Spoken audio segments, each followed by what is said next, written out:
residents to use alternative routes, namely the Northern Bypass and the Nairobi-Thika Superhighway, as efforts are made to source funds for the construction of a bridge, as earlier mentioned.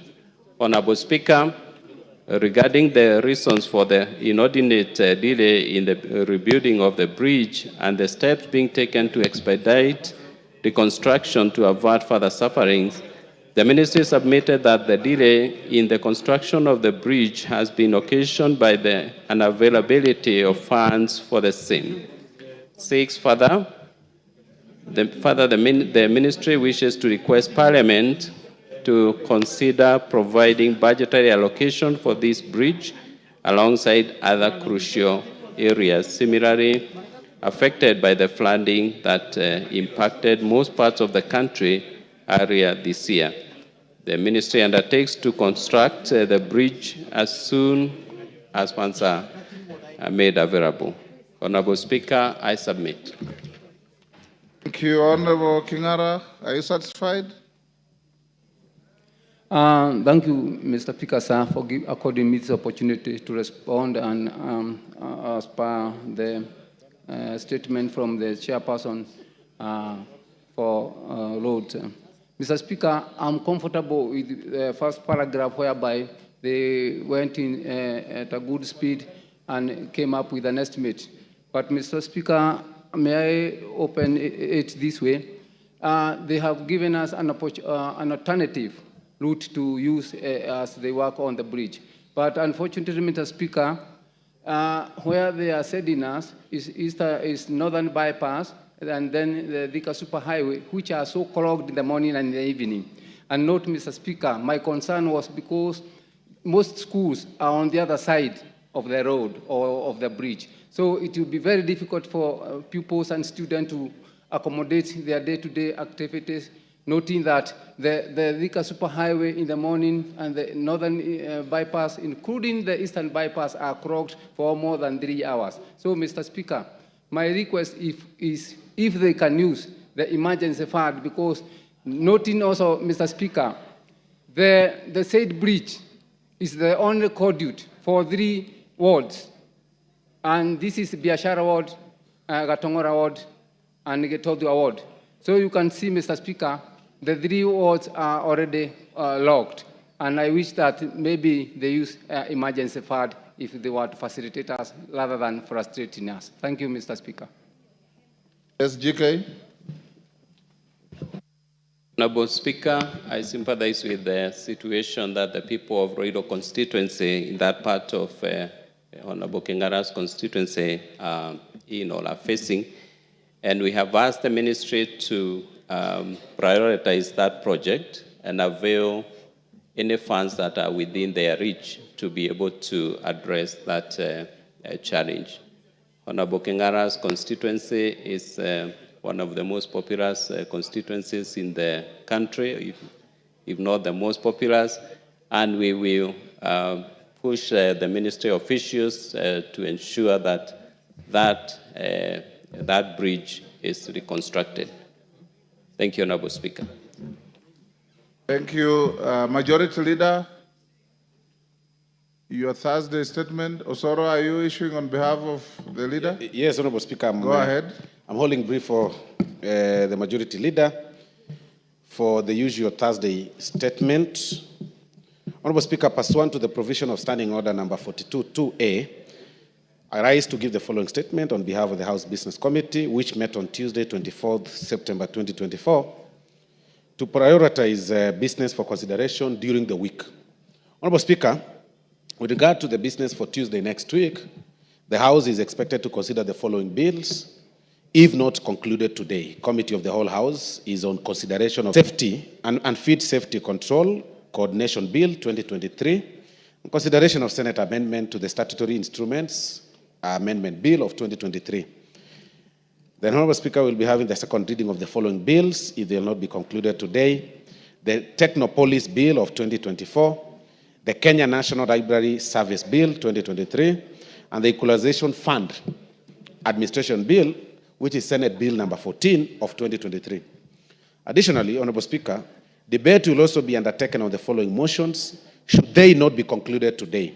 1, consideration of the Senate amendment to the Food and Safety and Feed Safety Control Coordination Bill of 2023, consideration of Senate amendments to the Statutory Instruments Amendment Bill of 2023, 3, first report on the implementation status of the House resolutions on the committee reports and public petitions, report on the alleged unfair trade practices by foreign investors in Kenya, second report on employment diversity, audit in public institutions, report of the extraordinary session of the 6th Pan-African Parliament, that is PAP, consideration of reports on financial statements of state corporations of the Nyanza Region, Honorable Speaker, and finally, the consideration of session of paper number 5 of 2023 on the national policy on labor migration.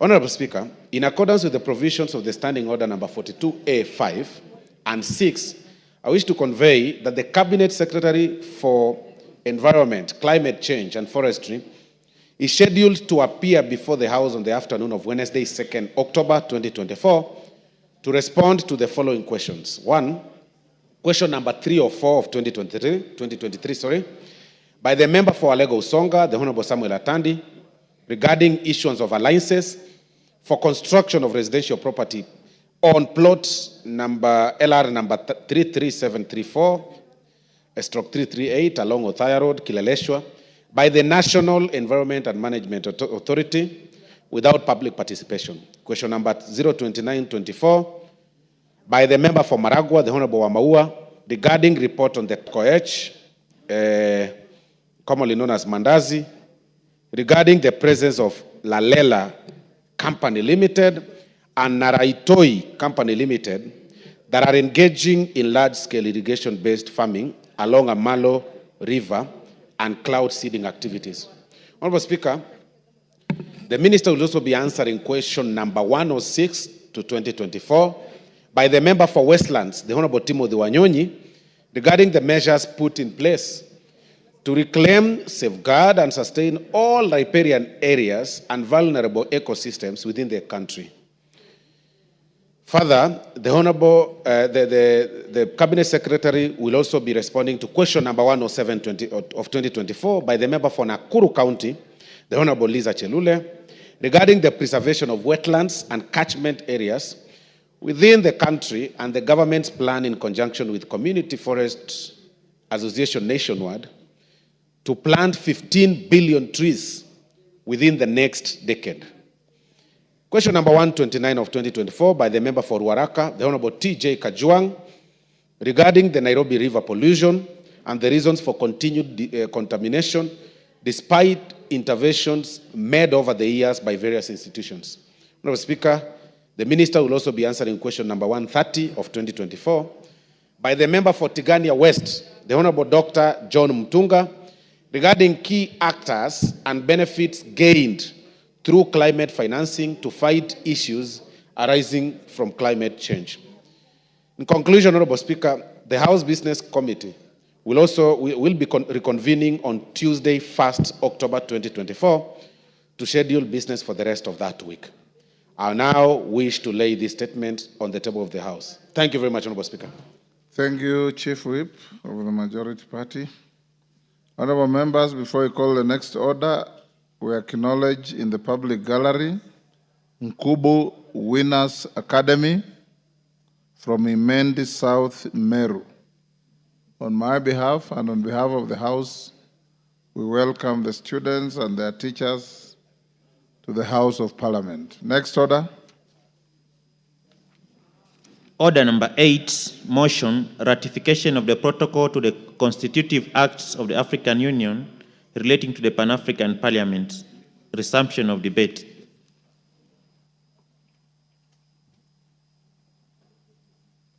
I understand this debate has some time to go.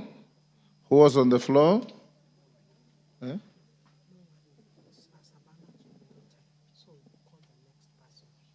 Okay, there is nobody who was on the floor at the rise of the House. I have on the screen Rindikiri Mugambi. Are you for this? No. Dido Raso, are you for this? Mr. Speaker. Go ahead. Thank you very much, Honorable Speaker.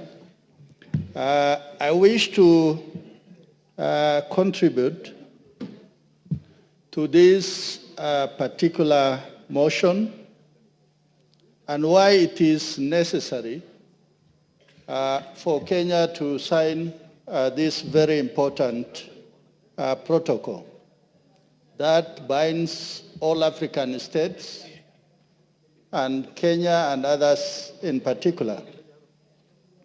Honorable Speaker, the first OAU Charter was signed on 25th May 1963 in the city of Addis Ababa in the Federal Republic of Ethiopia.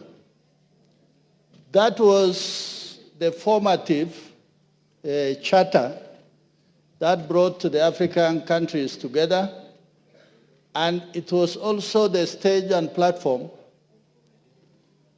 on and from where they started fighting for both emancipation and independence of the African countries, many of whom at that time were under colonialism. Honorable Speaker, on the 11th of July 2000, in Lome, Togo, is when the African Constitutive Act, which I believe is the current African Union Charter or the African Union Constitution, was signed by 53 African countries. This had been preceded by the fourth extraordinary session of the Africa Union that took place on 9th of September 1999 in the city of Sirte in Libya. Honorable Speaker, the reason why I'm going through those dates is to lay the ground for why this Constitutive Act is a very important document or charter for we the legislators or the leaders of this country to understand, and also for it to form part of the Kenyan legal instrument as an African country. Honorable Speaker, when you look at the African Union, the Organization of Africa Union Charter at the beginning, it was largely addressing the issues of cooperation between Africans, about fighting for decolonization of territories that still were under the colonial rule, and also emancipation of the Africans wherever they were. But if you look at what is in the Constitutive Act, it addresses the important issues of our time, the issues of economic and social cooperation, the issues of human rights and the rule of law, governance. A strong Africa that looks at partnership between its people, its neighbors, and also the rights of groups that are marginalized within the countries, women and youth. The role of civil society as among the objectives that are being pronounced in the African Union Constitutive Act. Honorable Speaker, in this particular instrument that I said is like the Africa Union Constitution. It talks more about peace and security. Africa has been bedeviled by the scourge of conflict for a very long time. Today, the African Union has a Peace and Security Commission that sits exactly like what happens in the Security Council to address issues of conflict on this continent. When you look at the old charter of OAU, it says non-interference in the internal affairs of African states. So that means that whatever happens within an African state, the OAU was mute. But what this Constitutive Act actually does or says is that the Africa Union Commission, we are bidding for the chairmanship of the Right Honorable Raila Odinga, is more stronger today than what it was under OAU. Today, the Commission has so many directorates under it: economic, social, educational, human rights division, that is able to address the issues of Africa. Madam Speaker, the other important things that you find in this Constitutive Act is the issue that has to do with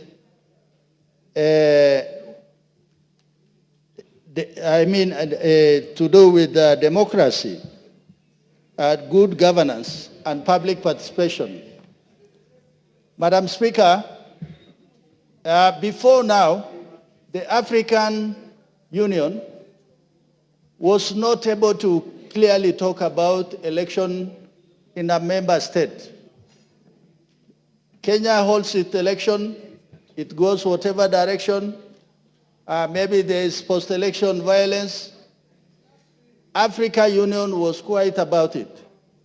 But under the Constitutive Act, they are concerned that the issues that happen in Kenya, if they are not good, then they have a ripple effect over the neighboring countries.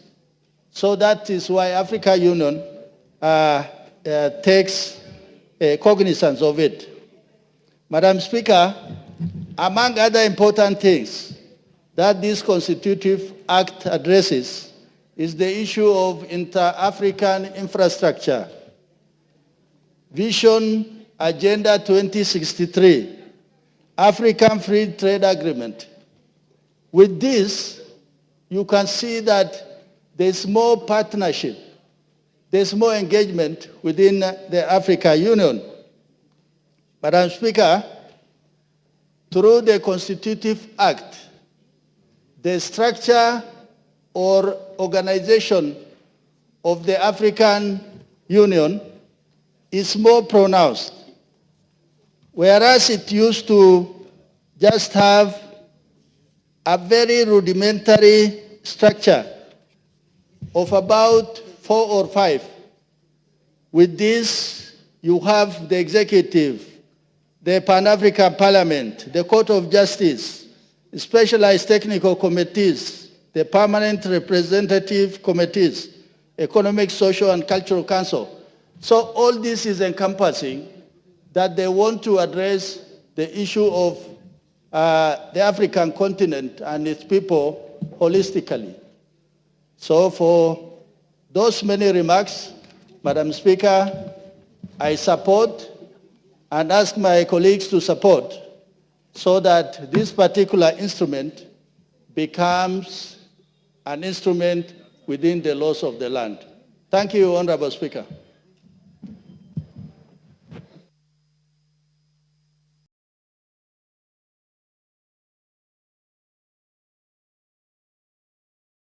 The Honorable Member for Buri, Honorable Mugambi. I can see your name is at the top. Oh, you don't want to speak to this? On the second. Okay. The Honorable Moses Kirima, Member for Central Elementi. Thank you, Madam Chair, for giving me this opportunity, Madam Speaker, for giving me this opportunity to contribute on the said motion of the protocol.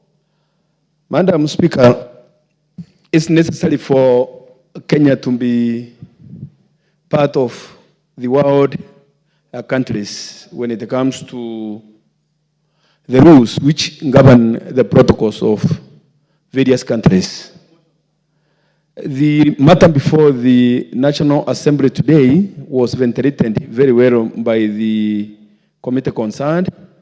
It passed through all the processes which were required, and it was seen after searching and looking at all various articles in the same that in no way is it going to affect the country in form of taxpayers' money, in form of interfering with current internal rules of the country, and it's going at the end of the day to be adopted and become part of the municipal law which govern this country and the countries involved in signing of the same protocol.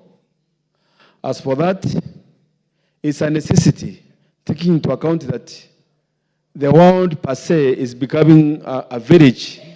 It's like a village these days. It's a global village, whereby each country requires each other when it comes to economic growth, export of labor, import of goods, and all other things which pertains to the same protocol. We cannot live alone. The country requires to be part and a parcel of those countries which share the same ideas and ideals and also same sentiments. And as for that, the protocol is necessary for this country, for it to prosper better and a little bit further than where we are, and also to be appreciated in those countries which are part of this protocol. And as for that, I therefore support the motion. Thank you, Madam Speaker. Okay, the Honorable Member for Wundanyi, Honorable Mashoko. Is he here? Okay, those who want to contribute to this debate, kindly put the intervention button. The Honorable Member for Tharaka Nithi, Honorable Murugara. Thank you very much, Madam Speaker. Madam Speaker, allow me also to support this motion so that we are able to ratify the protocol to the Constitutive Act of the African Union relating to the Pan-African Parliament. It is important for the House to keep on noting every time we have such protocols that it's a requirement of our Constitution that once our country, Kenya, becomes a signatory to a protocol, international protocol, then that protocol ought to be brought to the House so that it is ratified to become binding on the country. After ratification, the protocol becomes part and parcel of our domestic laws. Therefore, we are bound. This is also pursuant to the Treaty Making and Ratification Act, which is Chapter 4D of the laws of the country. So upon approval or ratification of this protocol, Kenya is going to be part and parcel of the Act of the African Union, which is going to constitute the Pan-African Parliament.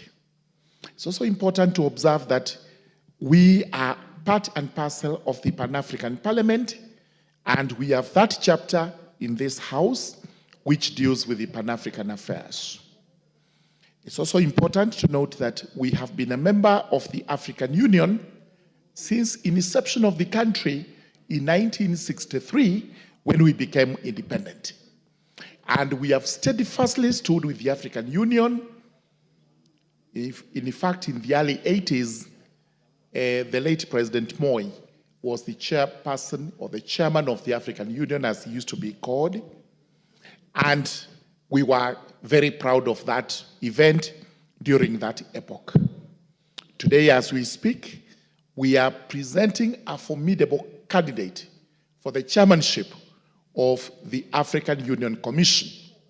And that is no other than the indefatigable Right Honorable former Prime Minister, Raila Amolo Odinga. And we wish him very well. He has the full backing of the country. I think we have gone out of our way to ensure that all the friendly countries that support Kenya actually support his candidature. And we are just waiting to see how the voting would go. But we are almost certain that he's going to be elected as the chairperson. So this is very important because we are going to strengthen the Pan-African Parliament through this act, which does constitute it. We will also be able to be part and parcel of Pan-Africanism in Africa. It goes without gainsaying that our founding fathers of the African continent those days played a pivotal role in ensuring that Pan-Africanism spread. All the time we mention this, the late Kwame Nkrumah comes into play, Mwalimu Julius Nyerere, we had Jomo Kenyatta in Kenya, we had Sedasego in Senegal, and everywhere else. These were Pan-Africanists who stood for the African unity. And today, we should actually be edging towards the union of the African continent so that we stop seeing ourselves just not as regional blocks, the East African Community, the South African Development Commission, the North African Bloc, and whichever.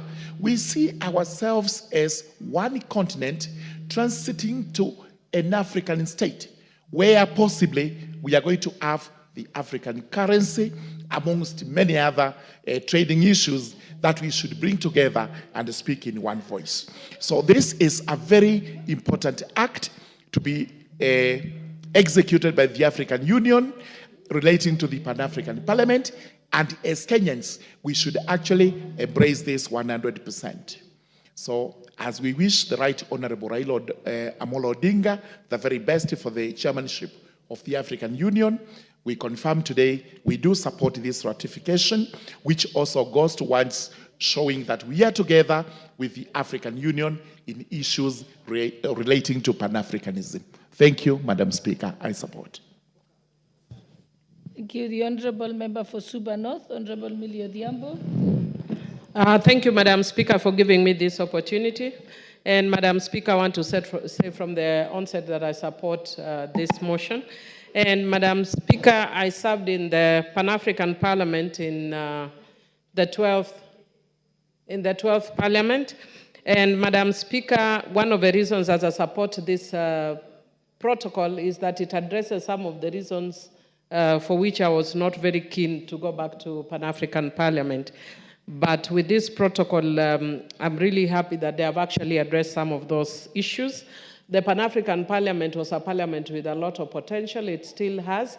But because it didn't have any teeth, it didn't have legislative capacity, then it meant that we were basically meeting almost like a conference where we make resolutions and nothing comes out of it. But now that it is being given a legislative mandate, it will give it teeth. Madam Speaker, under Article 3, it provides for the objectives of the Pan-African Parliament, which includes giving a voice to the African peoples and the diaspora. It also seeks to promote the principles of human and people's rights and democracy in Africa. It encourages good governance, respect for the rule of law, transparency and accountability in member states. It promotes peace, security, and stability in Africa. It seeks to strengthen continental solidarity, cooperation, and development and build a sense of common destiny. Madam Speaker, the only issue that I'm noticing, even though it talks about ensuring that the languages that shall be spoken are the languages of the African Union, I would want to encourage especially our own government to consider not only making sign language a language as we had said earlier today, but also to ensure that every school is taught right from primary French. And Madam Speaker, this is so that it actually enhances integration and Pan-Africanism, because you find that sometimes we are much closer to countries that are far away from us because of the issue of the language barrier. Madam Speaker, I'm happy under Article 4, it provides that at least 2 members of the 5 members that will be sent by countries shall be women. Madam Speaker, I'm happy that the treaty now looks at the constitutive architecture and also mandate. I've spoken to the mandate, but even in terms of a constitutive architecture, the parliament as currently constituted includes members who are members of our own parliaments. Like I was serving as a member of parliament when I was also a member of the Kenyan parliament. But now it will be constituted more like the East African Parliament, where members of parliament will not be members of existing parliament. Madam Speaker, they will be elected direct, even though they will be serving in their, voting in their individual capacities. I want to thank the chair of JILAC, especially for making a connection of the important role of this, and the hopeful election of our party leader, Honorable Raila Amolo Odinga, to the AU chairmanship, because this is one of the organs of the AU. And we are hoping once he takes on the leadership, then he will revamp. And that is why it is good that this should go ahead of that. Madam Speaker, one of the things that I also like is that it has also provided for rotation of leadership and in the Bureau. This is one of the thorny issues, Madam Speaker, that has bedeviled this parliament.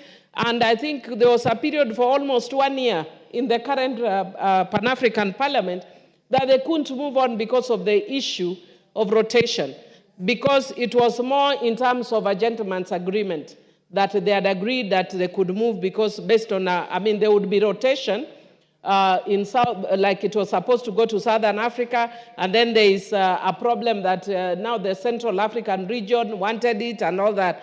It actually caused it not to function. Madam Speaker, if you have a situation where you have rotational leadership, then it would actually augur very well. Perhaps that is food for thought for us as a country, that if we want to think about dealing with the issues that bedevil us as a country every 5 years, maybe we could think about dividing the country into bigger regions and thinking about presidency in a rotational manner. Then we wouldn't be having the theatrics that we are seeing even right now because of the issues that some people feel like if we are not here now, we may have to wait another lifetime before we get into the presidency. It's something that we may need to think about seriously as a country. Otherwise, Madam Speaker, I do support. Thank you. The Honourable Member for Marakwet West, Honourable Timothy Toroitich. Thank you, Honourable Speaker, for granting me an opportunity to contribute on this very important report. Honourable Speaker, I rise to support this report on the consideration for ratification of the protocol to the Constitutive Act of the African Union relating to the Pan-African Parliament. Honourable Speaker, in this country we have an extremely progressive constitution. Under Article 2.6 of the Constitution, it provides in very clear terms that any treaty ratified by Parliament or by Kenya shall constitute part of the laws of this country. Honourable Speaker, Pan-African Parliament is a very important parliament in enhancing democracy within the African continent. Honourable Speaker, as a continent, we share a similar history, we share a similar culture.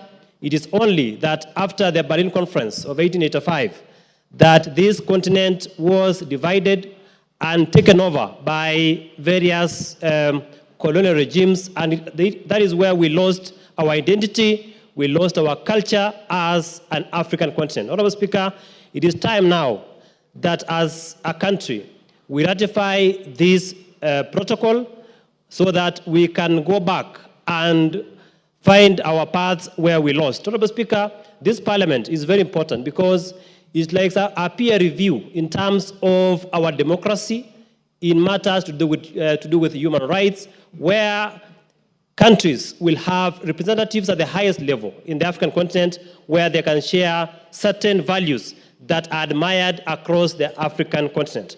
Honorable Speaker, I have seen the report. The only issue I have with this report, Honorable Speaker, is looking critically at the report. It says that under pursuant to Article 118(1)(b) of the Constitution on public participation and Section A3 of the Treaty Making and Ratification Act 2012, the committee placed advertisements in 2 local dailies on 16 November 2023 calling for submissions of memoranda on the subject matter. However, Honorable Speaker, it goes further to say the committee did not receive any memorandum for or against the ratification of the protocol. Honorable Speaker, that is quite unfortunate because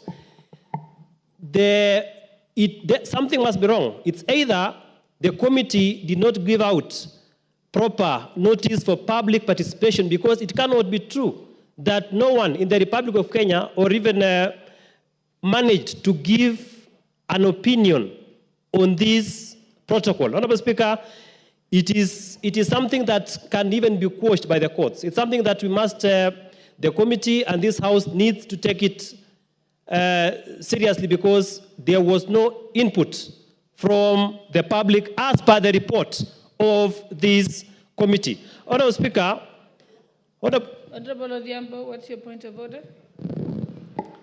Thank you, Speaker. Speaker, with due respect to the honorable member, I sit in the Committee of Defense, and indeed the Committee of Defense gave a public notice for public participation.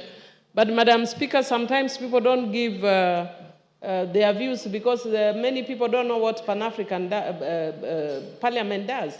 And that's why this Constitutive Act is good, because then it will make it easier for people to even know what Pan-African Parliament does. But the Defense Committee, it is wrong because, again, for the reason that it says that it may be taken to court, and if you have it on record that we are the ones questioning whether we actually did that, and the Committee of Defense did do that. I sit there and I know that. Okay, you may proceed, Honorable Speaker, whereas I respect the opinion by the senior counsel, it is on record that no memoranda was submitted to the committee.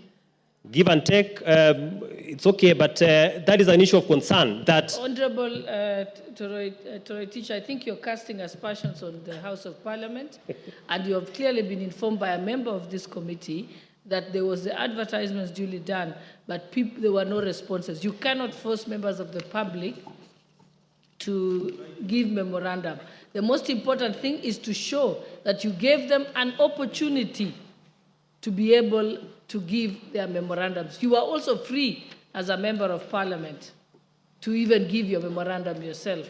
So I think you better withdraw that remark, because you're accusing the committee, yet you have received information from the committee. Honorable Speaker, please withdraw that. I substituted with the words that I have read the report, that despite notice being given on the record, the report on record is clear that no report was received from the public. Honorable Speaker, as I proceed, I have in the report the benefits that Kenya stands to enjoy by ratifying. Honorable Speaker, there are several benefits that will accrue out of ratifying this protocol. Honorable Speaker, one, as a country, we are demonstrating our commitment to democratic values and principles of inclusivity, including citizen participation. Honorable Speaker, as I've said, we have a lot as a country, we have a lot as a continent that we can learn from each other. Honorable Speaker, Kenya is a progressive democracy. If you compare Kenya with other African countries in terms of how we uphold our democracy, I think, Honorable Speaker, it is a country that is admired, and these are values that we can export to other African countries when we ratify this protocol to establish legally the Pan-African Parliament. Honorable Speaker, also in matters, broader objectives, in matters to do with African integration and unity. Honorable Speaker, we have various, for example, the East African Community where we have issues to do with integration. Honorable Speaker, I think this Parliament, when we constitute it fully and we ratify this protocol, as a country, we can be able to advance our economic values and matters to do with African integration in this Parliament. Honorable Speaker, also, the protocol would give Kenyan parliamentarians a voice of influence in shaping continental policies and initiatives.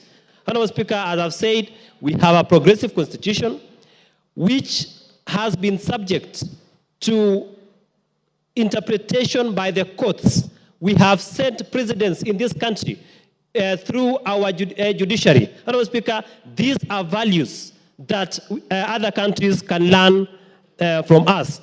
Honorable Speaker, I support this particular ratification in totality, only that in future, we need more participation in terms of involving Parliament. Honorable Speaker, there needs to be an amendment to this protocol we call the Treaty Making and Ratification Act number 45 of 2012. If you read section 9 of that particular act, it says Parliament may approve a particular protocol with reservations or without reservations.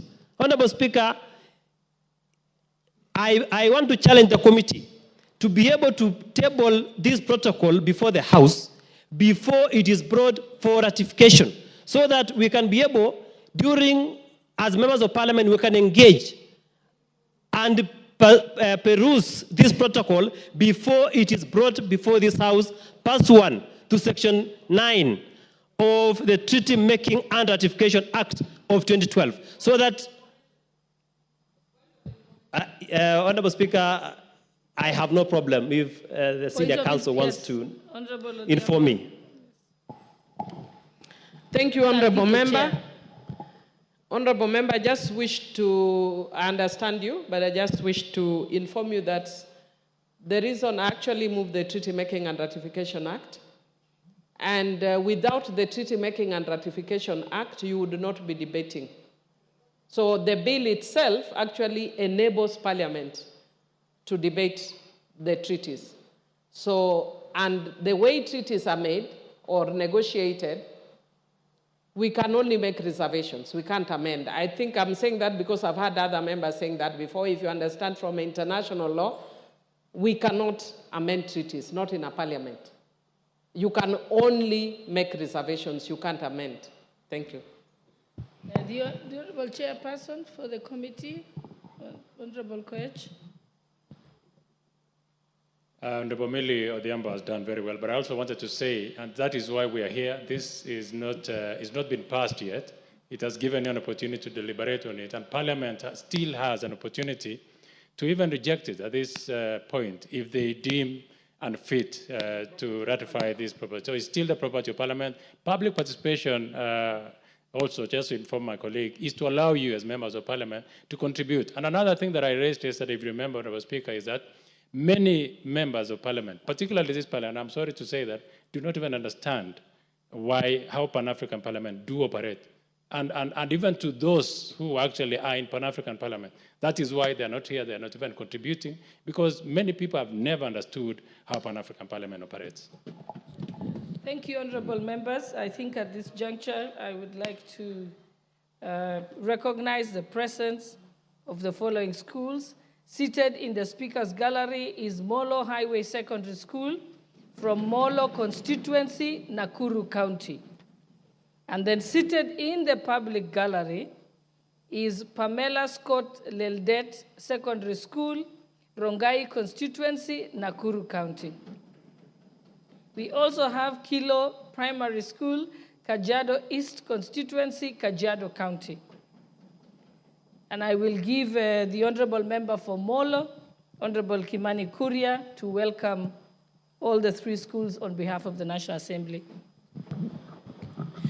Thank you very much, Honorable Speaker. I would really like to extend an invitation to the National Assembly, the great students of Molo Highway Secondary School, Rongai, and the Kajiado West constituency schools to the National Assembly to observe the proceedings of this school. Honorable Speaker, if you'd allow me, Molo Highway Secondary School is one of the fastest growing schools in the constituency. Just 5 years after doing their first KCSE, we had very excellent results for the last KCSE, having one student get a B+, 5 get a C+, 3 get a B, and 1 get a B-, sending to university and 1 to the seminary, 10 students passing, making it to university. And this is a day school, Honorable Speaker. I went to the school to launch for the Thanksgiving last Friday, and I promised them that we'll come and observe the process of Parliament. Because, Honorable Speaker, I am a product of a day secondary school, a mixed day secondary school. And I see brilliant students like this. I am sure that you have the next biggest leaders in this country, the best engineers, the best doctors, and the best lawyers. And also, Honorable Speaker, this shows the importance of National Government Constitutional Development Fund. When I became a member of Parliament, this school had only one Mabati classroom.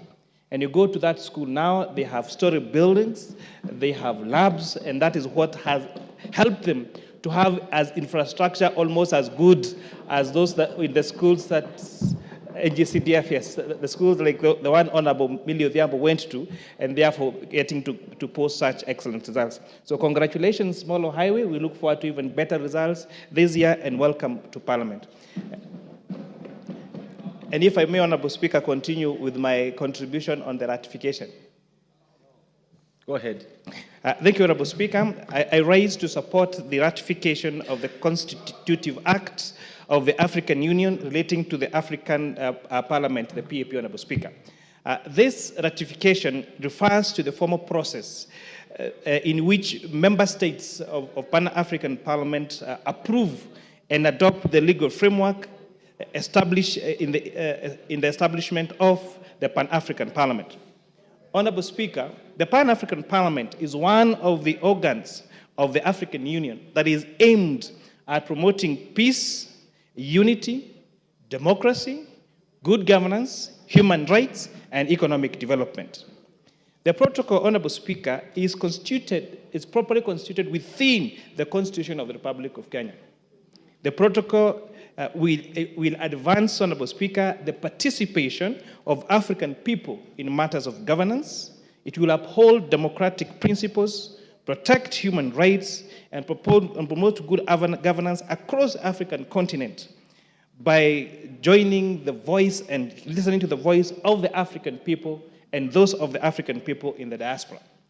Honorable Speaker, Kenya stands to enjoy a plethora of benefits through the ratification of this protocol, which will include, among the following, Honorable Speaker, the demonstration of Kenya's commitment to democracy and the principle of achieving inclusivity and active citizen participation.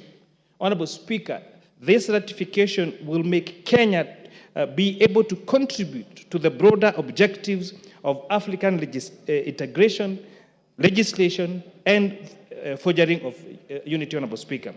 The protocol, Honorable Speaker, will also give Kenyan Parliament a voice and an influence in shaping the continental policies and initiatives. And number 4, Honorable Speaker, this active participation on the Pan-African Parliament would raise the Kenyan voice profile in the AU and also in the continental stage, Honorable Speaker. On this, it's a great privilege that you have one gentleman in the name of Honorable Raila Odinga, whom Kenya has funded to be the chairperson of African Union. And you're hoping that this will be a successful bid for Kenya, that Kenya will be a proud holder of the chairmanship of this particular individual, Honorable Speaker. And this would in a way show gratitude to the many years of fighting for multi-party democracy, for fighting for what we call ugatuzi.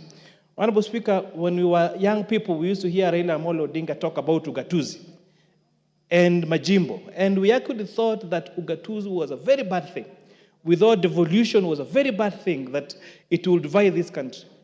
But many years later, Honorable Speaker, after the enactment of the 2010 Constitution and the establishment of the 47 counties, we have seen development going towards the people. We have seen the people being involved in the way their government is being run. Honorable Speaker, I've had a privilege of traveling across this country.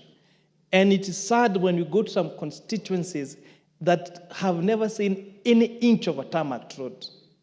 You go to a constituency that has less than 10% of power connectivity in that particular constitutional speaker. And the hope is that this devolution that we fought for would cure these challenges, Honorable Speaker. And I'm hoping that our governors across the 47 counties, and it's great to see many governors who are working extremely hard and bringing a change in the counties, Honorable Speaker, would use this devolution to bring not just development to the people, but also bring the participation of the voice of the people in their governance, Honorable Speaker, to the lowest units of devolution, Honorable Speaker. You know, there is one a great Pan-Africanist who said that the habit of democracy must be learned by practice. The people must learn by experience how to govern themselves. That was one voice, a great Pan-African and socialist and a sociologist, Honorable Speaker. So I'm really hoping that this practice of the power of the people to govern themselves, both at the national forum and in the county forum, will bring out the best experience and give us the best leadership, and will also enable the electorate and the voters at the 5-year election cycle to evaluate their leaders from their words, from their development, and give us the best so that we can run this country and we can run this continent, and so that we can continue to become one continent called Africa, one people called Africa, and hopefully in future even have one nation called Africa. Some of the challenges, Honorable Speaker, that we face, for example, fluctuations in our currencies, is because we all have our small currencies. If you are in Busia, for you to cross over to Uganda, you can hardly use Kenya shillings to purchase something in Uganda. If you need to cross just next to the other border of Tanzania, you have to change your currency again to Tanzania shillings. Now, worst of all, especially when you're dealing with huge transactions, you have to change it to US dollars first, then convert it again to the local currency, Honorable Speaker. Our common market, you know, with such a huge population of Africa, we have such a huge market for products. But even despite us passing different protocols to allow free trade movement across Africa, we still face bureaucracies and many barriers to trade, Honorable Speaker. Until recently, even traveling to one of our African countries, South Africa, you needed to have a visa. But you're hoping that now this collaboration in both free movement of goods, free movement of people across the continent, hopefully the establishment of an African bank and the establishment of an African continent will make us to live even closer together as one people, the African people. Without a begs to support this certification, Honorable Speaker, and congratulate the Committee on Defense for doing such a brilliant job in this report, Honorable Speaker. And perhaps lastly, to comment on what my honorable friend from Marakwet said on public participation. Every piece of legislation that comes to this House has to go through public participation. But majority of times, despite publishing in local diaries, Honorable Speaker, in the website, even parties that are directly involved or will be directly affecting these decisions do not even send a memorandum to Parliament. And maybe perhaps it's the time we revisited the public participation bill, I think that was introduced at the Senate, and give a criteria, because sometimes the language in which this legal framework in this legal language is put is not palatable for Northern Kenya. And maybe it's perhaps a high time we came up with a matrix of how to engage the public in these matters of public participation, so that this big concept like the ratification of the constitutive act of the Pan-African Union relating to the Pan-African Parliament can be in a language that would be more palatable to an ordinary Kenyan and make him be able to participate on its debate and legislation. With that, I beg to support, Honorable Speaker.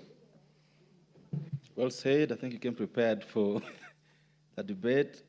The Honorable Member for Central Imenti in the House. He spoke already. So the Honorable Member for Tharaka also spoke. The Honorable Member for Wajir North, the Honorable Sane. Thank you, Mr. Speaker. the process of ratification of treaties, protocols, or any bilateral agreement is so clear in our Constitution. And I think what we are debating is really what we are supposed to do.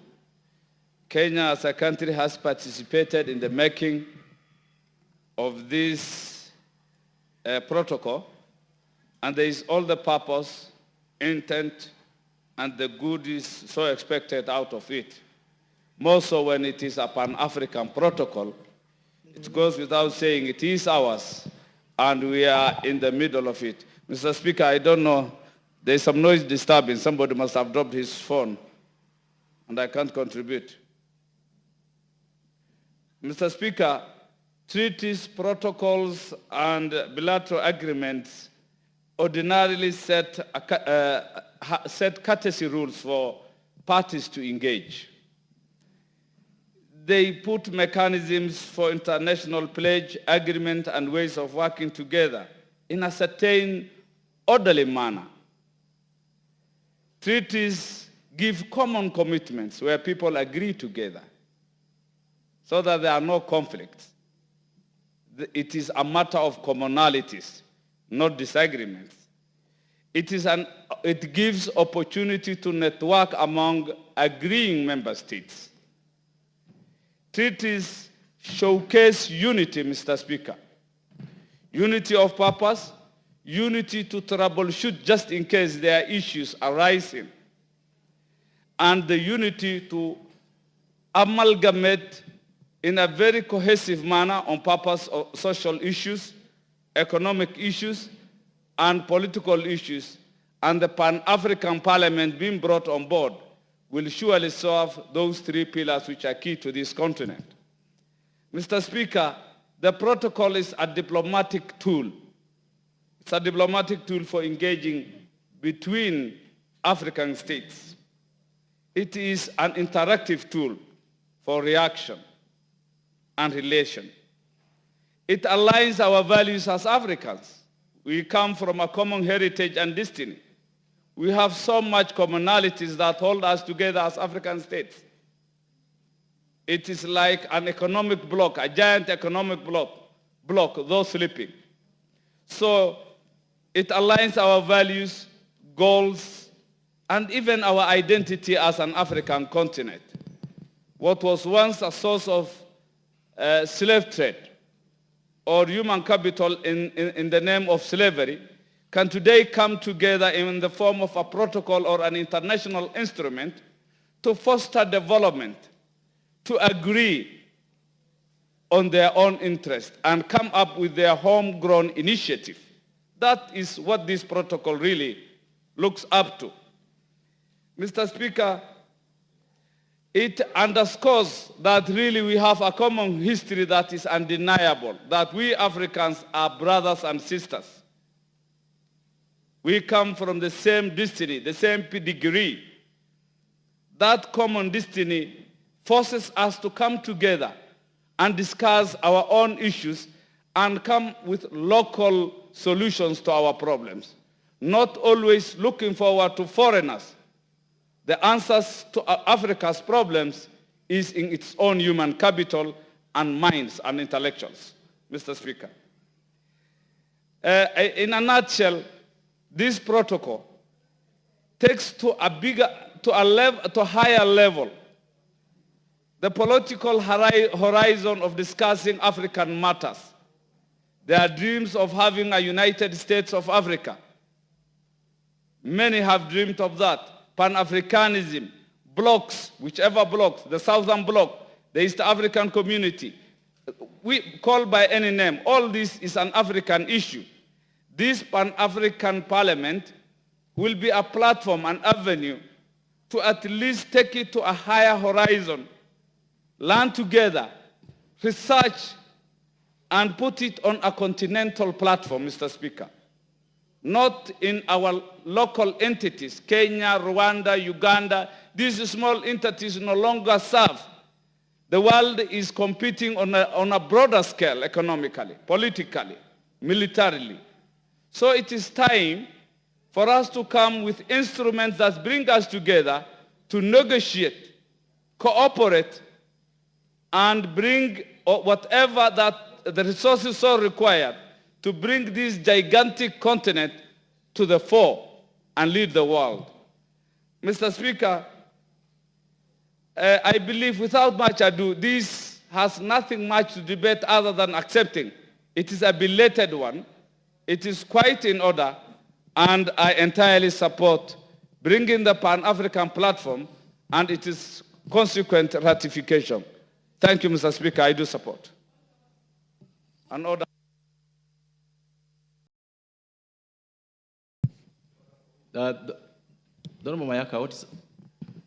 Honorable Speaker, I think I'm just judging the mood of the House, and I'd like to, understanding Order 95, to call the mover to reply. Is the mood of the House that we call the mover to reply? The Honorable Sonko Nelson Koech. Chance to reply. Stop using characters that do not describe my name, but thank you very much, Honorable Speaker, my good friend Speaker, and thank you very much for the members for their comments about this Pan-African Parliament Protocol. It's a very, very important tool that is extremely necessary to allow the operationalization of the Pan-African Parliament. There have been very promising sentiments from members here, particularly from, I had a member yesterday did say that it does not remember the last time the African Union had one voice and sat together somewhere with a proper structure to execute issues that affect, prosecute rather, issues that affect Africa as African states in such structured manner like the Pan-African Parliament will be. Like it was indicated yesterday, Honorable Speaker, 15 countries have already ratified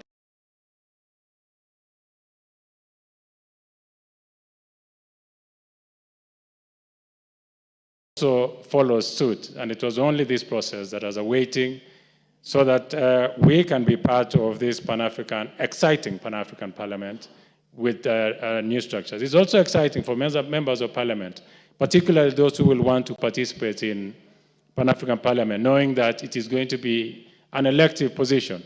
So if anyone is going to want to be in the Pan-African Parliament, they will have to resign if you're a member of Parliament, unlike the situation at the moment, and take the shape of what happens ordinarily with the East African Legislative Assembly.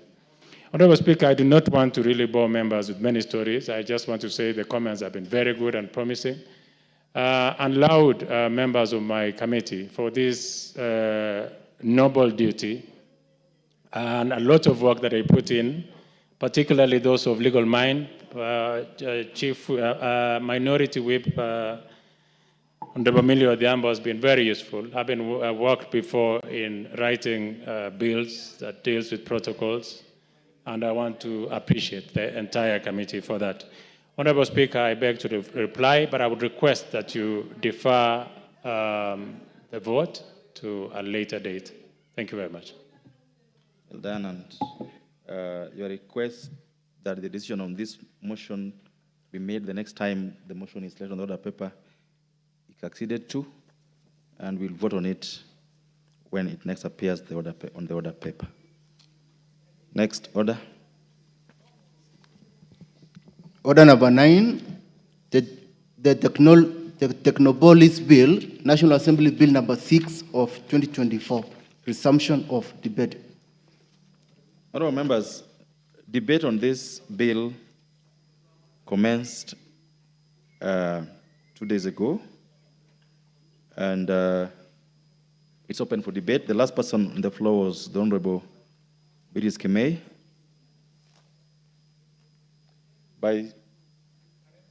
By pressing intervention, I would be able to know which members would wish to contribute to this.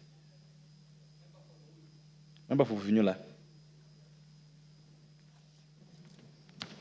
Thank you, Honorable Speaker, for this opportunity. And let me say, as I stand to comment or give my opinion on this bill, I must give a lot of credit to my friend KJ, who has really let me understand technology. And I remember when we were with him in South Korea, he would take for us content creation, whatever that means, and indeed I like his passion for the project. Honorable Speaker, many of us will remember that Kenya has grappled with technology. Kenya has introduced and adopted technology over time. Vision 2030, Honorable Speaker, is hinged on the adoption of technology to drive this economy as we seek to industrialize and become a major manufacturing country. We have to do so, we need technology. And Honorable Speaker, let me also admit, the first time I touched a computer was when I was at the University of Nairobi. I must have been around 1990-something, around 1995 or 90-something. That's when I first saw a computer. And to actually work with a computer was much, much later when things started. Unlike this younger generation who are literally born and when they open up their mind, they have an electronic gadget in their hands. Honorable Speaker, perusing through this bill, it more or less leads to particular aspect of what we want to do. One, it more or less looks like a special economic zone or an EPZ. Secondly, it actually assumes some of the powers of the various departments of physical planning and land use planning organs in county governments at the national level. And therefore, Honorable Speaker, it would seem that this particular bill wants to copy and make sure areas slated as technopolis are areas dedicated for the advancement of technology, for creation of employment in technology, and developing technology that will drive this economy and government services. Honorable Speaker, it also seeks then to repeal the order that established Konza Technopolis region, whatever it is called, so that now Konza will become a part and parcel of this process. It will require probably, in my understanding, but it has been saved here when they say the authority, former authority, means the Kenya Konza Technopolis Development Authority. It would have then, therefore, will have to be replanned afresh or replanned, confirmed, based on this provision of this particular area. Honorable Speaker, of course, the older generation, we are worried about the inversion, so to speak, of technology in our life. We are worried the potential misuse of technology. We are worried the harmful or the positive, whether the harmful, the other side of technology. Honorable Speaker, I read an article yesterday on BBC News, where they were saying technology has got its advantage, but technology is starting to damage, in one or another, the younger generation, especially the adolescents and the youths. I therefore wish to beg and beseech those people who understand, can we use this vehicle to try and sieve the amount of content that the young generation, the young people, the young boys and girls are allowed to access? Can we, and I want to urge the committee, can we find ways of ensuring technology complements formal education and not replace formal education? Honorable Speaker, me and you could be young, but Sir George, the first thing we used to be taught was spelling. Nowadays, Honorable Speaker, nobody teaches spelling. They can simply Google, you type even wrongly, you go to spelling search, and everything goes. Honorable Speaker, I can assure you, even some of our clerks here and even some of our young members of parliament here, if you gave them a blank paper and told them to write an essay on one paper without using spelling check, without using the computer, without using the phone, Honorable Speaker, they will get 0 in spelling. I can assure you. So technology is good, and I really want the idea. But for heaven's sake, there are some basics in life should never be taken away. And that's why, Honorable Speaker, many good things can come through, but we need to be very careful. Honorable Speaker, looking at this particular bill, it has some provisions that will require to be addressed afresh. For example, Clause 6A says the authority has powers and functions to formulate administrative bylaws and guidelines for the sustainable development and management of our technopolis. We need to be very careful that we are not invading or we are not in breach of the provisions of the Social Instruments Act, as well as the Constitution that clearly states the lawmaking body is Parliament and nobody else. Honorable Speaker, it's a typical bill that has got administrative structures. I take again special objection and a reservation on Clause 7(1)(e) that says the membership of the board of the authority shall be 5 persons, not being public officers, appointed by a cabinet secretary. I suppose in the mind of the committee, there is an expectation that the appointment will be through a competitive process so that the minister or the cabinet secretary does not sit down and generally decide to appoint people that have no capacity or people close to them and therefore compromise on the whole issue.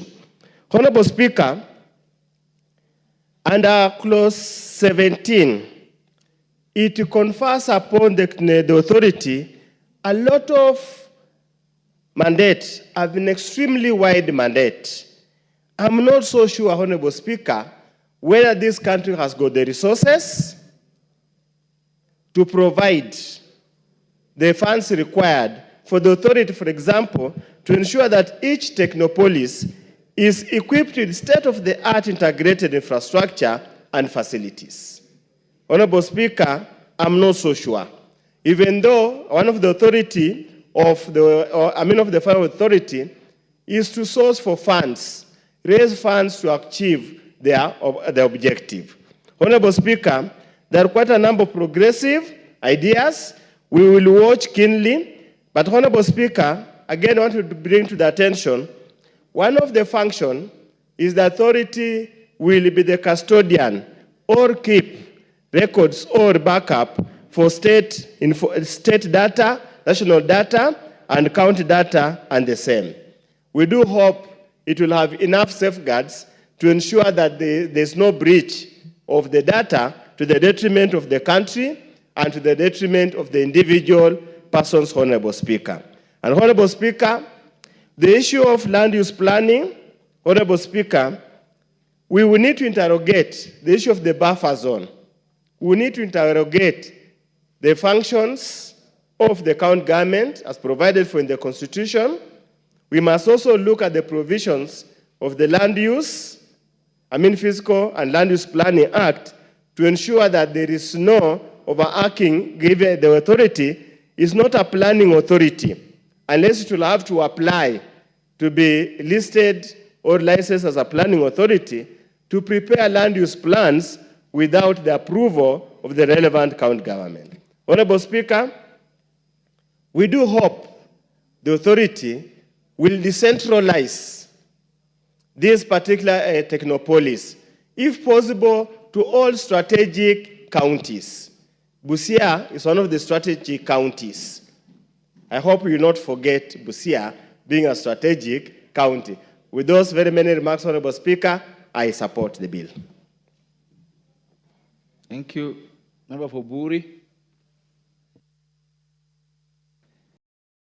Thank you, Mr. Speaker, for this opportunity. Mr. Speaker, this bill is coming the right time. Mr. Speaker, the Kenya Kwanza government and now the broad-based government agree on certain things that need to be done to fast-track the economic growth of this country. Mr. Speaker, the issue of technological advancement is key to every sector that we are in this country. The Technopolis centers, Mr. Speaker, are supposed to generate so many positive impacts to our economy. Mr. Speaker, this is the same authority that I'm sure will try and enhance the technology among various institutions in many parts of our country. Mr. Speaker, if we really want to increase innovation in our country, we must adapt certain things or certain ways of doing things. Mr. Speaker, we need innovation in sectors like information technology, biotechnology, telecommunications, and advanced manufacturing, Mr. Speaker. Mr. Speaker, we need to attract professionals, researchers, and entrepreneurs. Mr. Speaker, the secret of success in countries like US, Japan, and UK is centered on the premise of understanding the advantages of having areas designated purely to enhance technology. Mr. Speaker, Kenya is known in Africa as a country of high level of technology, but it has never focused strategically to have it properly managed and executed. Mr. Speaker, this bill brings that focus, what is now required. Mr. Speaker, let's not forget that the government has said we must have an ICT hub in every constituency. Mr. Speaker, I believe that this bill will recognize and see how the technical police center, the main one, and the one that is going to invest in, will join in the ICT hubs to enhance the advantage of technology among our youth. Mr. Speaker, we are looking at an opportunity here for creating jobs. We are looking for opportunities to enhance economic growth. We are looking for opportunities for innovation and research. We are looking for areas of collaboration, of opportunities. We are looking for opportunities on how to access funding. We are looking for opportunities on how to enhance infrastructural development. Mr. Speaker, we are looking for opportunities to be competitive in the international arena. Mr. Speaker, we are looking for opportunities to enhance entrepreneurial ecosystems and knowledge transfer and improve the quality of life. So, Mr. Speaker, this bill addresses those kind of objectives under Clause 3. Mr. Speaker, under Clause Part 2, it addresses the authority that will be charged with the responsibility. And I'm satisfied going through the responsibilities and functions of this authority, Mr. Speaker, is going to enhance the achievement of this objective. Mr. Speaker, we will need a lot of investment on this for it to be realized. But Mr. Speaker, everything comes at a cost. For us to be able to jump fast enough in the world of technology, Mr. Speaker, it is high time we support a bill like this. Mr. Speaker, I was in Kigali, Rwanda, last month. Mr. Speaker, we are slowly being caught up by countries like Rwanda who have made technology, service, and technology as their concern, as part of the economic agenda. And you can see the kind of investment they are attracting. You can see the kind of enthusiasm that is among the youth in that country Mr. Speaker, you can see the kind of innovations that are coming up in the country of Rwanda. So, Mr. Speaker, this bill comes handy to address some of those issues that are mentioned, and I'm sure, Mr. Speaker, going forward, we shall have an authority, we shall have these centers spread all over. I will ask the national government to put more resources in these centers. Mr. Speaker, for the sake of our youth, for the sake of the economy of this country, we need to grow manufacturing, we need to grow manufacturing industries, we need to grow agriculture, we need to offer services, we need to be competitive in the world, Elena. So, Mr. Speaker, with those few remarks, I support. Member for Suba North. Thank you, Mr. Speaker. Mr. Speaker, I wish to support this bill and to thank Honorable KJ, who is very passionate about technology. I normally accompany him to the IPU, and is usually our expert on technology, very proudly showcasing Kenyan excellence. I also wish to thank the committee. And Mr. Speaker, I will be making very minor or proposing very minor amendments to the bill that basically relate to issues of governance, like the areas where we, in the board, it is proposed that there shall be 5 individuals. Mr. Speaker, shall be proposing that, of course, that we have a gender balance and an age balance. Unfortunately, for some of us here, I think we need to ensure that the younger people are the majority, more particularly perhaps the Gen Zs should be the majority.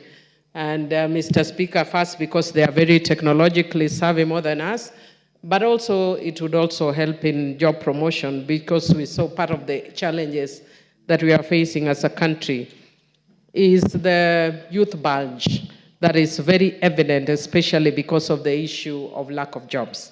And few other governance issues, really. Mr. Speaker, I would want to say that technology is the present, and it's also the future. And any country that does not invest in technology will be overtaken in the world, or in the global economy. Mr. Speaker, I remember when I was just doing my university the other day, when I was doing my dissertation, and I hand-wrote my dissertation. I'm very good at using technology, but I hand-wrote my dissertation.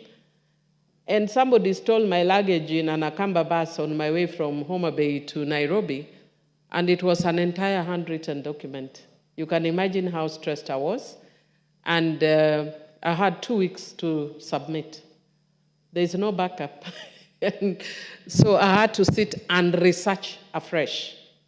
And what I remember is not just that, but I remember that when I was sitting, one of my good friends, Njeri Mwangi, who works at the Office of the Attorney General, introduced me to her sister, who she told us, my sister knows how to use a computer. You can imagine, in my time, she told me my sister knows how to use a computer.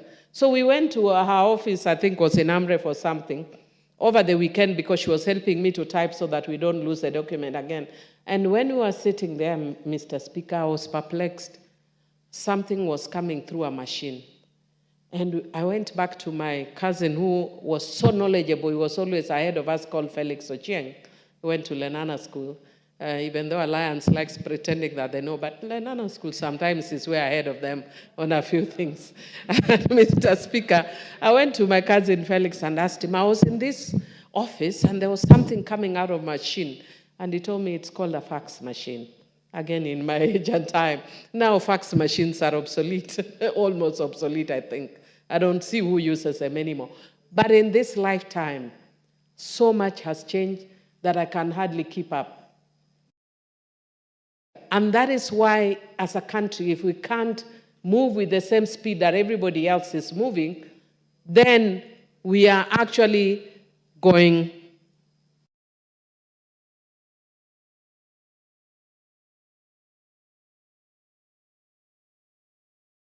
raised that you consider, especially the issues that have been raised by Mr. Honorable Undo, so that we build on it.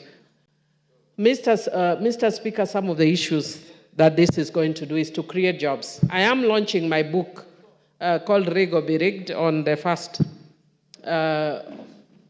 of October, on Tuesday next week.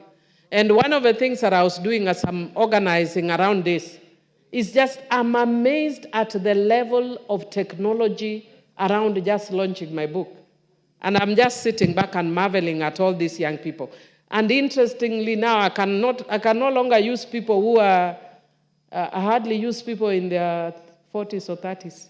I have to use people who are early 20s and 18s. Yeah, the Gen Zs. Because really, otherwise we are very boring and old and irrelevant. But what I loved also is that the way they are using technology to make money. You would be shocked, Mr. Speaker, the simple things that I see, and I think they don't take much, which is called content creation and all that. How much the young people are charging. Maybe I'm charged more because I'm an MP, I don't know. But at least I am happy that jobs are being created. And if we can, one of the things that are raised around the Gen Z revolution was that we need to formalize this sector. And what is being done with this bill is also trying to do that. And I thank the committee. Mr. Speaker, one of the things that I love is that it would also be setting up a technopolis. And I watch Crime and Investigation Network a lot.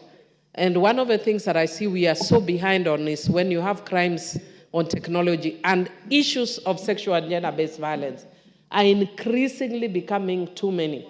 And some perpetrated by the children against themselves, they are still crimes. Like I think I reported here on the floor of the House about a case where not university, high school students in uniform are having sex with each other and it's being filmed online. We are seeing children having sex in swimming pools and it is being shared online. Mr. Speaker, I want to link it with the issue of mental health. And I'd want to encourage the committee that part of the things that you need to do here is link technology as part of the negative spin-offs that Honorable Undo was talking about. How do we link this? When you are young, you are very foolish. We were also young in our ages, even though we didn't do the things that now the younger ones are doing. But we made mistakes that are correctable because there was no technology to see. Some people stole here in their high school. There was no technology to cover. People did many funny things. Nobody covered. But now in technology, it is covered and it is being circulated. Recently, there's a lady who was buried in one of the areas in Luolan called Achieng, and her case went viral. Why? Because everybody was attacking Achieng at the funeral, and her children were seated there with their schoolmates, and they were calling that woman names. And it is good they were talking to a dead body who couldn't hear them. But there were young people seated here listening to them. How do you address those kind of issues? So we must also not only look at the benefits, but the negative spin-offs of technology, and I'd hope that we can look at that as well. And then one of the things that I'd encourage this committee to look at, when I was younger, we said there were people who are illiterate, who didn't learn to read and write. Can you also consider Gumbaru in technology? And I'm semi-Gumbaru in technology because I am literate, but I'm not that literate. And Mr. Speaker, if we don't move with the speed that is required of us, Mr. Speaker, I'm telling you, we will be left totally behind by these young people. And so we need to learn, maybe not at their speed, but we must catch up. Otherwise, we will not be able to understand their language, Mr. Speaker. Mr. Speaker, another issue where I would want us to look at this spin-off as well. Mr. Speaker, one day I spoke here about being a bad girl, and that has gone completely viral. All over the world, by the way, incidentally, America, wherever. I was recently in Ghana, and somebody walks up to me right at the airport and says, "Bad girl, I'm walking in the streets, bad girl." Technology. But that is not what worries me. I have discovered that, well, in terms of gender, majority of them are women. But young boys, 5 years old, young girls, 5 years old, walk up to me and tell me, "I know you from Parliament. I follow what you do. I follow what you say. The speaker was asking me the other day, telling me, and the president told me, be a good girl. I will not listen to them, but I listen to the young ones, Mr. Speaker, because of technology. What I say in this house is affecting 5-year-olds and 10-year-olds. So not only is it going to affect us in terms of what we say, but can we find a way of controlling so that we don't mess up the minds of young people? I support. Well said. I'm still a bad girl. I think it's a good time to hear from the member for Githunguri.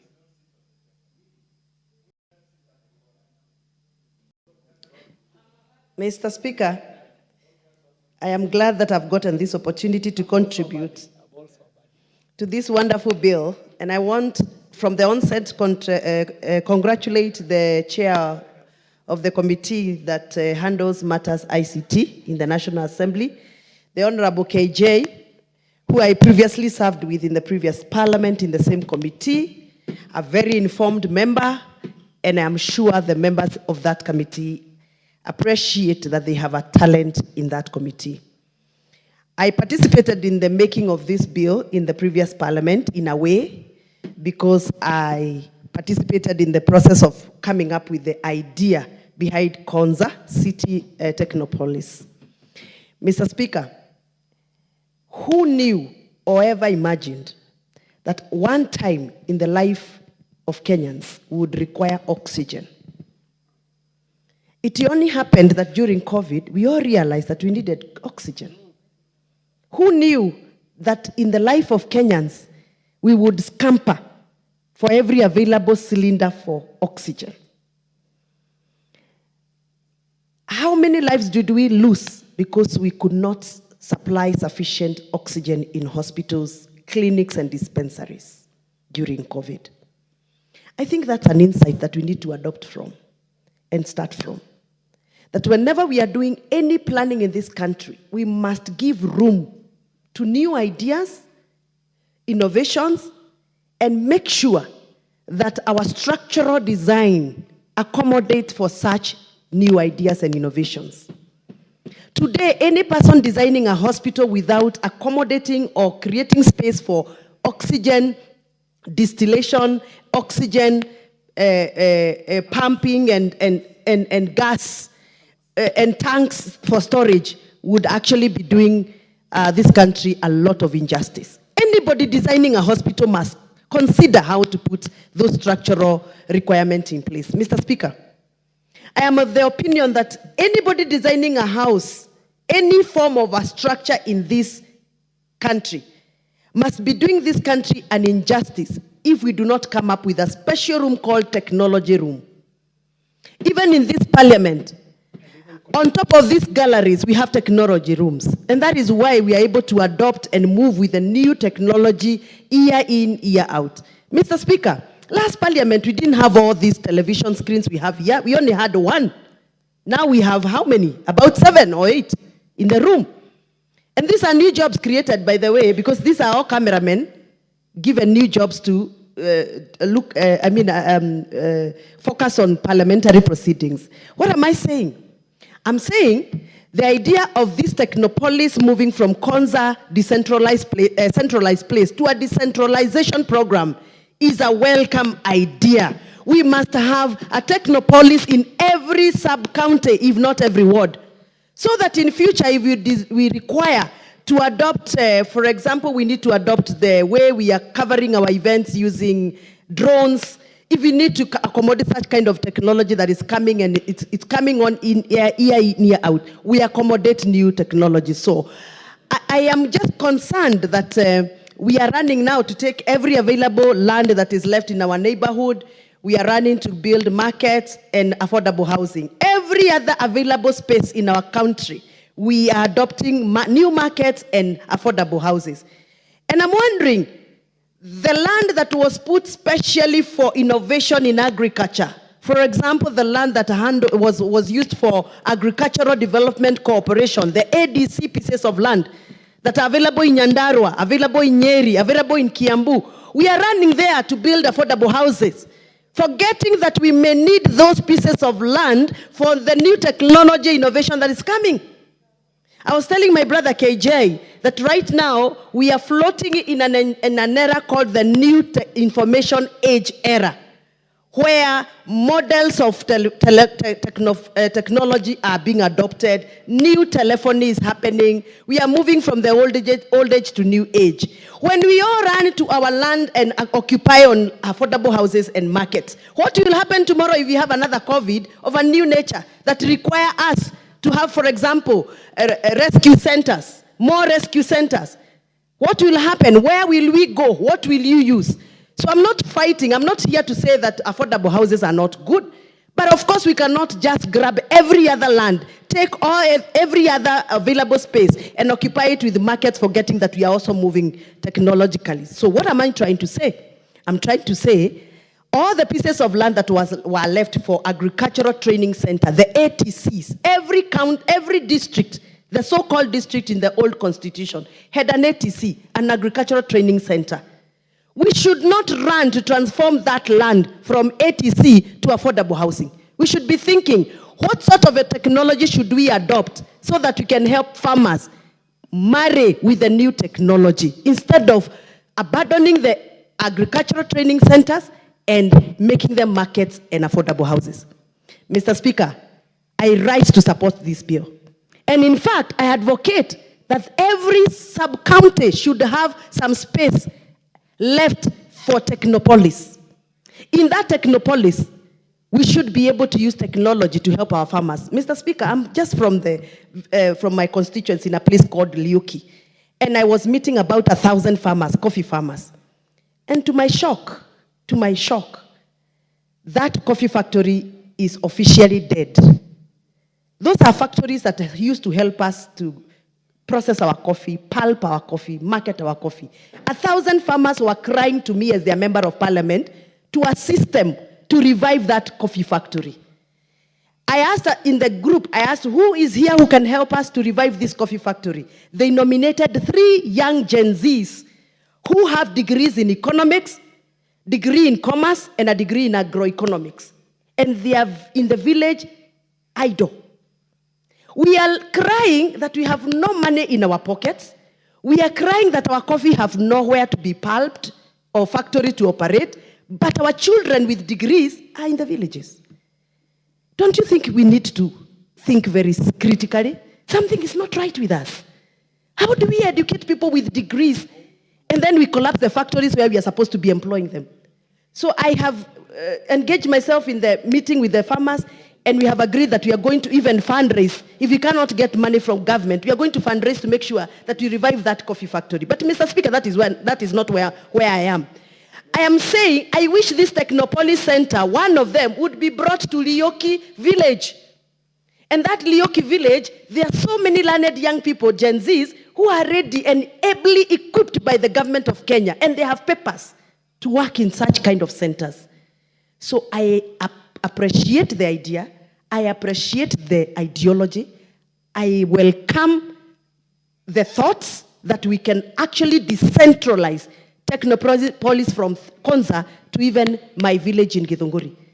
And how I can't wait to see us thinking in a manner of how we can be able to use technology even to cure the existing economic problems we have. Mr. Speaker, about 2 months ago, I traveled to native Italy.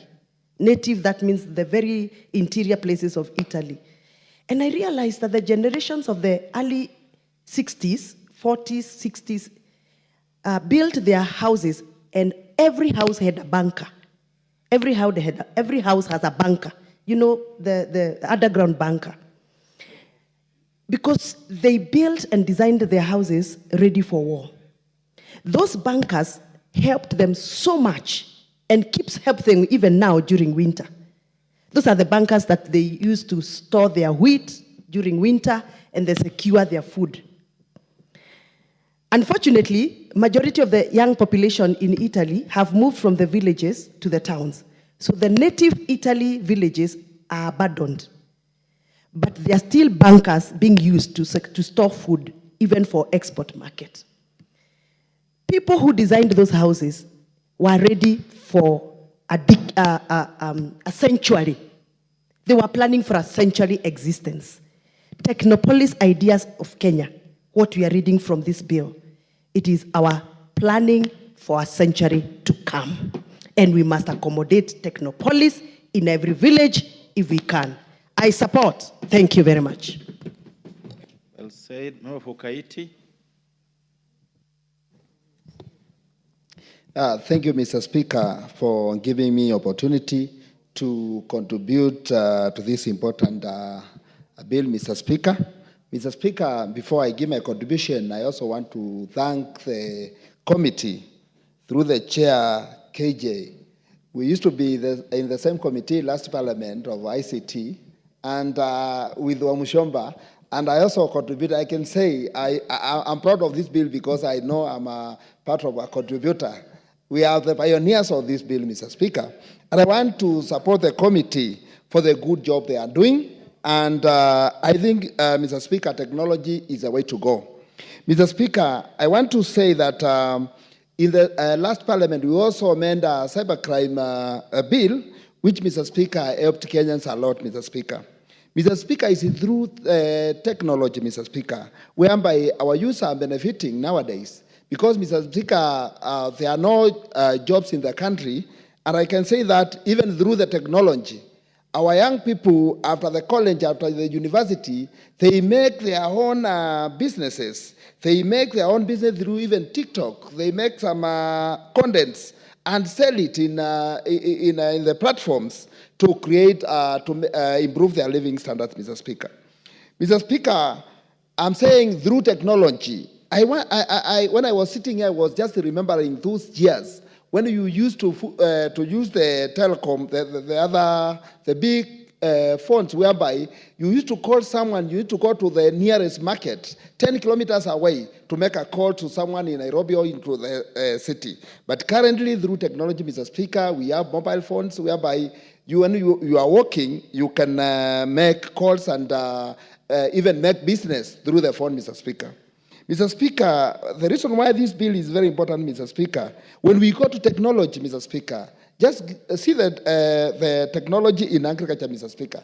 Through the new technology machines, we are improving in our agriculture in our country. And Mr. Speaker, is through this whereby parents, even in the villages, they can use the new technology, Mr. Speaker, and afford to improve their living standards, and they are even in a position to pay school fees for their children through the technology, Mr. Speaker. Mr. Speaker, I remember I went to several countries, Mr. Speaker, in the last parliament, Mr. Speaker, when we are working on the issue of Konza City, Mr. Speaker. And Mr. Speaker, this city, and that's why I'm encouraging this government to take this city serious, Mr. Speaker, because Techno City is the way to go. Mr. Speaker, in future, that Techno City, when it becomes the project will be completed, Mr. Speaker, I think many Kenyans will benefit from it. Jobs will be created, and Mr. Speaker, even our young people will benefit through e-learning and other technologies, Mr. Speaker, in that city. So that's why we are saying, Mr. Speaker, we are proud of Techno City, Konza City, and we are requesting the government to put more resources in that city so that our people can benefit, Mr. Speaker. Mr. Speaker, I remember, Mr. Speaker, when the president was talking of ICTs in constituencies, Mr. Speaker. I think this is a great idea, Mr. Speaker. And I want to say that, Mr. Speaker, if we can make sure, even through the CDF, Mr. Speaker, and that's why, Mr. Speaker, when I hear people yelling, saying that the CDF is not constitutional, we should do away with the CDF, Mr. Speaker, I know that Kenyans down there, they are crying when they hear such sentiments, Mr. Speaker. Mr. Speaker, through CDF, we are capable to do ICT centers in our wards. And Mr. Speaker, I think we also need to support that. Because, Mr. Speaker, if we have ICT centers in our villages, it will help those youths after Form 4. They go to learn computer, they not learn other technologies, Mr. Speaker, because currently, Mr. Speaker, technology is the way to go. I remember, Mr. Speaker, I was challenged by my son, who is in grade 6, Mr. Speaker, grade 4. I was traveling to a city somewhere in Oman, And Mr. Speaker, my son asked me about how is Oman, how is the climate of the place. And Mr. Speaker, by that time I had no idea. Then he went through the phone and Google and learned about, and he told me, Dad, you have to go with these clothes, you have to do this because this place is like this and this and this. Mr. Speaker, I was challenged by my son. Then I said, surely we need to improve technology in our country and we need to embrace it because, Mr. Speaker, it is helping our people and it is also making the coming generation to defend on their own, Mr. Speaker. Through Google, Mr. Speaker, technology has meant the world to be a small village, Mr. Speaker. You wake up in the morning and before even